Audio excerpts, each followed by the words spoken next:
L'économie israélienne s'est très bien comportée, elle reste solide après 2 ans de guerre. Nous avons le plein emploi. Nous avons un PIB qui, certes, n'a pas beaucoup augmenté cette année, mais qui ne s'est pas dégradé comme on aurait pu l'attendre. La dette, pour l'instant, elle est encore très correcte. Et quand on voit les performances catastrophiques, comme vous l'avez dit, de beaucoup de pays européens, on est très très bien. Et vous avez raison, cette résilience économique israélienne, elle existe toujours. Mais les propos du Premier ministre d'il y a 2 jours ont fait dévisser la bourse de Tel Aviv 6 jours de baisse consécutifs.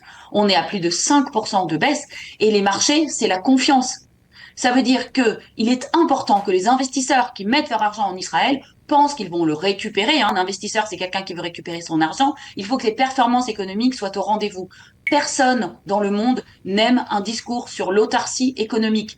L'économie est basée sur les échanges, sur le commerce, sur la créativité, sur les collaborations. Quand on dit on n'a pas besoin de vous, on va se débrouiller tout seul, merci beaucoup, bah, les marchés entendent merci, on n'a pas besoin de vous, en effet, ils vont s'en aller.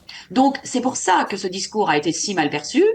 Il n'était pas du tout mal dit. C'est Netanyahou est une personne d'une intelligence remarquable et il a dû publier plusieurs clarifications, plusieurs dénégations pour faire comprendre que ce n'était pas ce qu'il avait voulu dire. Je pense qu'il s'attendait pas à ces réactions-là, qu'il a compris que quand le premier ministre d'Israël parle, ça a des effets sur les marchés internationaux. C'est important de comprendre qu'on ne parle pas en vain. Et ça, c'est quelque chose que le premier ministre doit intégrer, comme tous les hommes politiques israéliens.